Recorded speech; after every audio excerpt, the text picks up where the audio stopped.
If your business often requires you to receive files of any size or any format from your customers, then Mothernode Case Management Forms can help you achieve those goals by allowing your customers to upload those files to you. Let's take a look at how this works. All right, before we get started, there's two things that you need to make sure of. Number one, you need to make sure that you have a Mothernode CRM edition that includes cases, because we do need to build the case portal forms that allow people to complete the information required and upload the files. And secondly, you want to make sure that you have the sufficient disk quota with Mothernode to store all of the files that you're going to be receiving. Okay, if you have any questions about that, you can contact your Mothernode CRM account manager or representative. All right, so let's take a look at how this is done. First of all, we're going to go over here to the customer service portals. Okay, so if you're used to using lead capture forms for your leads, then this is going to be a breeze because it's the exact same thing, but now we're going to allow you to upload files and create cases. If you haven't gone through the exercise of understanding how to do all this, we're going to touch upon some things here, but there are videos on the lead capture process of building those forms. It's the exact same thing. I advise that you watch those to get those set up on your website to get going, and this will be pretty much the exact same thing, but to receive the files, okay? So we're going to go over here to the customer service portals, and we have a couple that have been created. And just so you're clear on what we're talking about as it relates to lead capture forms, you put these on your website, people fill out the forms. In this case, they're going to be uploading files with that. They're stylized to look like your site. So if you went to our support site and you clicked on the submit a ticket as an example, then over here you would see this is a case form that allows you to fill out information. It's stylized to look like your website. You can see it can blend in with the existing site, and then of course here you can attach files, and that's what we want to do. Okay, so I'm going to go back over here to the case capture form, and I've already started one. I'm just going to spotlight some things, but I'm not going to get into too many details about how to build the form, etc. Just some areas of interest that you want to take into consideration when you're building something to instruct customers to upload their files. So when I click on this over here, there's a couple of things I put in here in the description. I want to include some instructions of what they should be doing, the kind of files that they can upload, that sort of thing, just so they understand, what can be done, what you want to prevent them from doing. So if there's certain file size types or limitations you want to exclude from, that's perfectly fine. This is not going to be sent via email. This is going to be uploaded directly to your Mothernode account. So you don't have to worry about email services preventing large files from coming through. Okay. Down below, what you can do is we've created here in this example a general upload where any customer can come to a page on your website and they can upload something. If you would like, if you have exclusive pages designed for a customer, or some of your more popular or larger customers are going to be uploading quite a bit, then you can automatically have it filed to their particular account. So in this instance over here, if you want to link this form to a specific customer, over here I can link this one to whoever I have in the database. It can be Banana Park. So that way, the moment that they upload this file, it's automatically filed to their account. Okay, so that's in special circumstances that you may be working with some people you'd like to do that. All right, the next thing you want to do is you want to assign this to somebody. Okay, and cancel this here. You want to assign this to somebody, so basically this is the person who's going to receive notification that when a new file has been uploaded, they'll know that they have to go retrieve it, etc.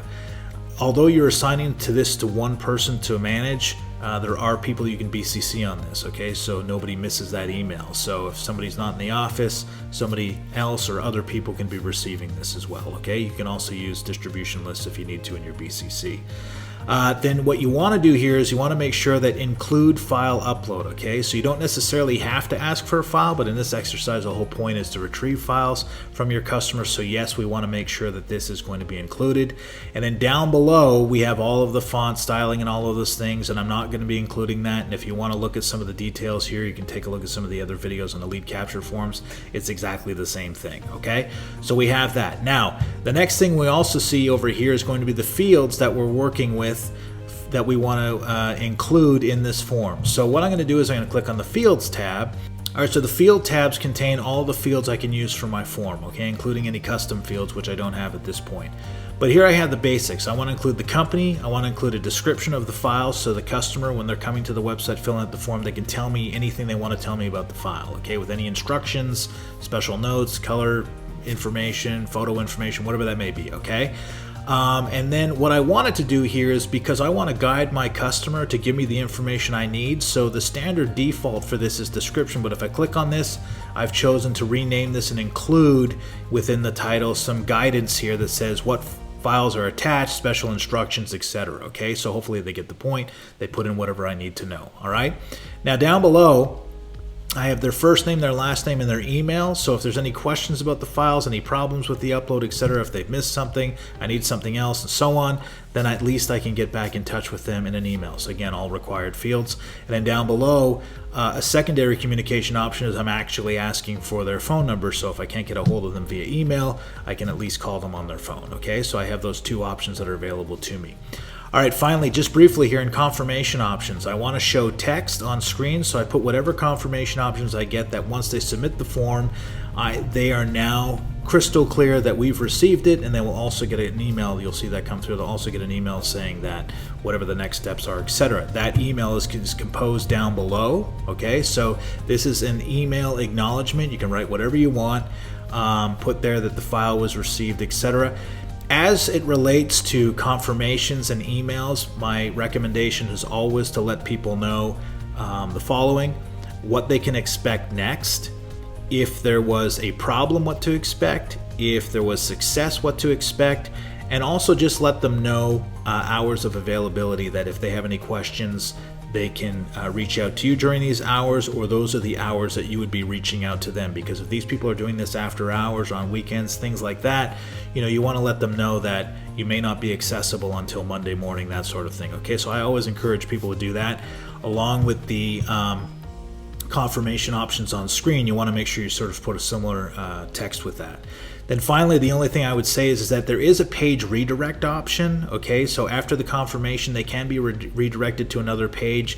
If you feel that that's important, you have some additional information to share with them, just like within the leads, you can do the exact same thing as well. Okay, so that's extremely beneficial too. Finally, not going to get too much into this, but this is where you get the form code. This is what you're putting into your website. Okay, so you have to have access to the back end of your website to plop that in, and basically it's going to make this code appears as a form on your website. Okay, so if you have multiple pages on your website that you've set up for a specific customer, that's where you put in that specific form code. Okay, so if we wanted to make one specifically for Banana Park, then that's what we would have done. Okay, we would have put that on that special page for Banana Park. Okay, that gives you an opportunity to put their logo up there and make it look really nice, things like that. Okay, so you have that option available to you.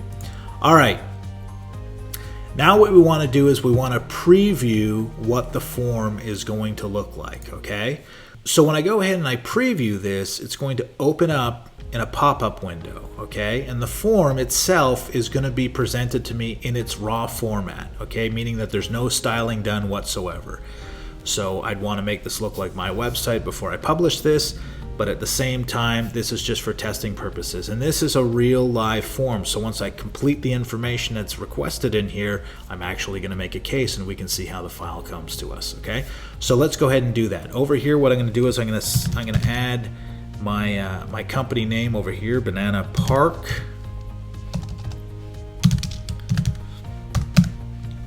I'm going to put in a description. Okay, so you need to know the following, and this would be my customer giving me some of the special instructions that I've asked it for. Okay, so I want to know what's in the files, a little bit of description about that, just so we're all on the same page. Okay, and then over here they're going to put in their name.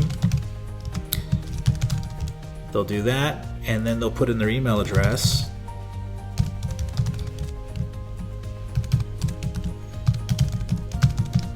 Okay, and then their phone number, and now what they want to do is they want to attach a file. So in this exercise, we're just going to attach one, but they could attach more than one. Okay, so we're going to go over here and click File. We're going to search, or we could have dragged and dropped to that spot as well. We have a 10 megabyte video file over here that we're going to add. It's going to upload. We'll wait for the progress bar to finish.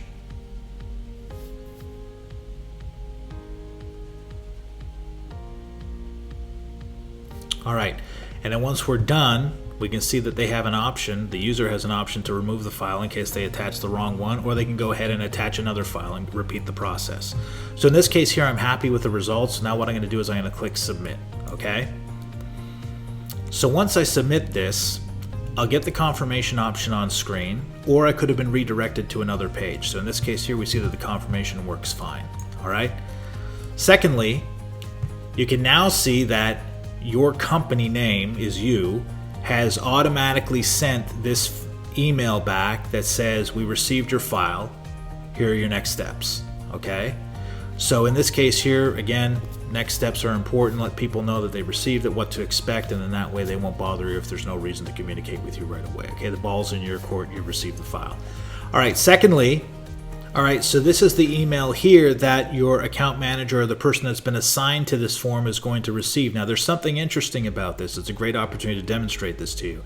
Is that number one, the company that we chose to fill out the form was Banana Park.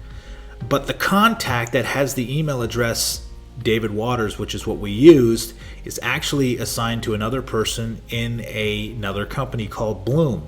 So just simply by using the email address, it'll automatically file the contact accordingly. Why is that beneficial? For a couple of reasons, but number one, if the syntax and the company name that they use is different than what you have on file. So for instance, I use Banana Park, but if it happened to be Banana Park Inc., etc., then it may not have filed it accordingly. That's why we file it by the contact. So this is a great feature that you have. So automatically filed for us. Okay, so what does this look like when we go into the program?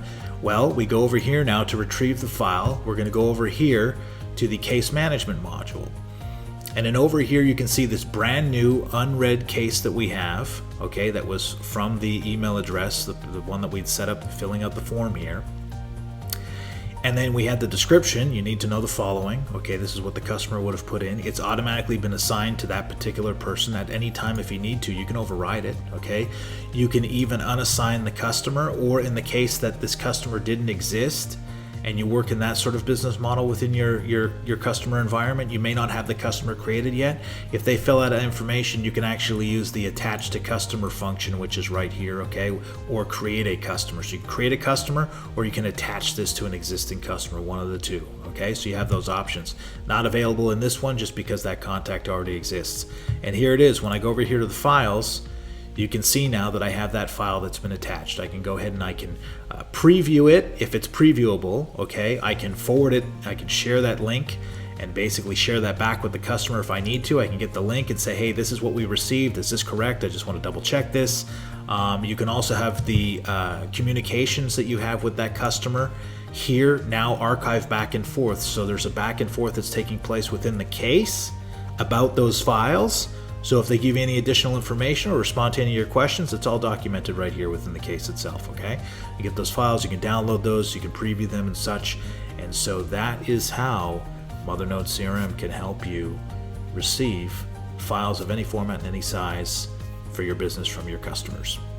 Check out more videos at youtube.com/Mothernode or visit our website online at mothernode.com. Subscribe for any future videos. Thanks for watching.